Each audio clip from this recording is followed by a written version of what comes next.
السلام عليكم ورحمة الله وبركاته، عاملين إيه؟ النهارده بقى هنعمل صينية بطاطس كده، فراخ مشوية، والفرخة دي أنا كنت متبلاه من امبارح. وهنعمل معاها شوية خضار كده هنحطهم تحتها. بصوا مش قادرة أقول لكم طعمها خطير جدا إزاي. إن شاء الله هتجربوها هتعجبكم. أنا قلت أنزل لكم الطريقة كده عشان اللي حابب يعملها يعملها. تعالوا بقى كده نقول مقاديرنا كده ونقول الوصفة بتاعتنا النهاردة. سهلة جدا، وكمان بجد طعمها إن جربتوها إن شاء الله هتعجبكم. بصوا أنا جبت هنا بقى بطاطس، طبعا الكمية اللي انت تحبيها، وقطعتها صوابع بالشكل ده. عايزة يعني ما تخليهاش لا تخينة قوي ولا رفيعة قوي. تمام كده. تعالوا الأول نصلي على الرسول عليه أفضل الصلاة والسلام ونسمي الله ونبدأ كده الفيديو. جبت بقى البطاطس، طبعا قشرتها وقطعتها بالشكل ده صوابع وغسلتها، وهنزل في الصينيه على طول اللي احنا هنعمل فيها. تمام. معايا بقى التوابل، معلقه كبيره من البابريكا المدخنه، تمام، بابريكا مدخنه طبعا بتفرق جدا في الطعم. وكمان عودين كده من الزعتر الفريش.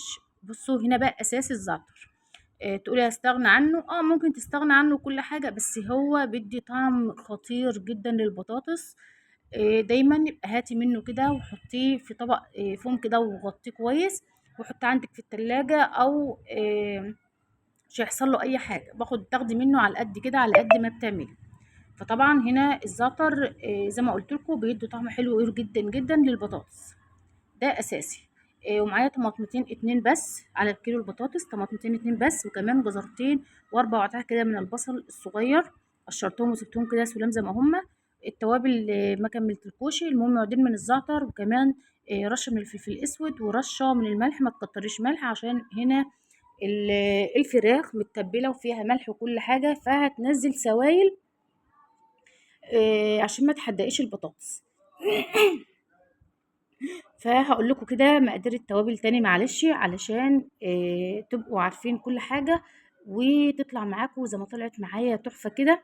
يبقى رشة ملح، رشة من الفلفل الأسود، معلقة كبيرة من البابريكا المدخنة، وكمان رشة من الكمون ورشة من الكزبرة.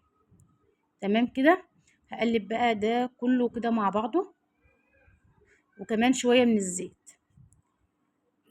زي ما قلت لك ما تكتريش ملح، علشان خاطر الملح الفراخ انا متبلاها فما تنزلش سوائل معاكي وتحدق لك البطاطس.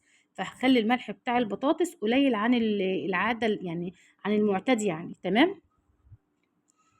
هجيب بقى، طبعا انا ولعت الفرن يسخن، وهجيب الفراخ احطها كده على وش الصينيه.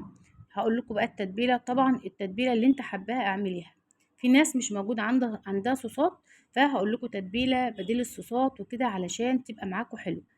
هقول لكم كذا حاجه. بصوا ممكن تبشري بصل وتحط عليه شويه من بهارات الفراخ، وكمان فلفل اسود، ورشه من الجنزبيل، وكمان شويه يعني قلت لكم شويه من بهارات الفراخ وشويه وبتقلبوهم، وشويه ورشه من الملح، بتقلبوهم كويس جدا كده مع بعضهم.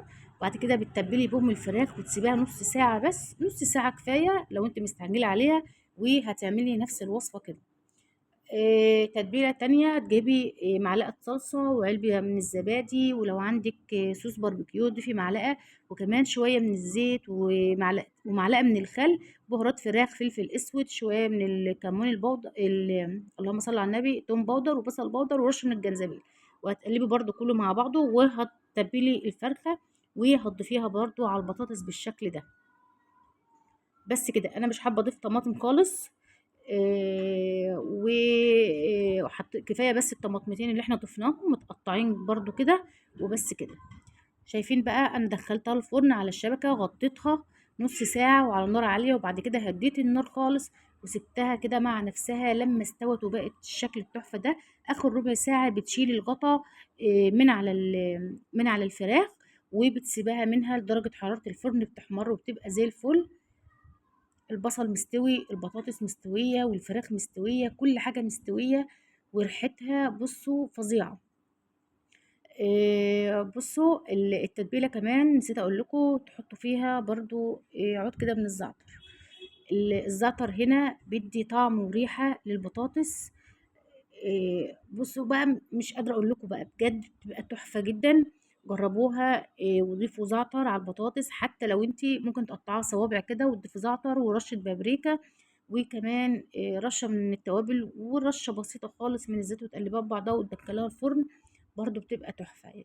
انا بس عايزه اوصل لكم ان الزعتر هنا بيدي طعم حلو جدا للبطاطس، جربوها. ودي وصفتي كانت معاكم النهارده، بسيطه وسهله وجميله جدا. جربوها ان شاء الله تعجبكم، واستنوا ان شاء الله رايكم وتجربوها. ما تنسوش بقى تعملوا متابعه للقناه، وتعملوا إيه لايك للفيديو وكومنتات كتير، واشوفكم في وصفه جديده. مع السلامه.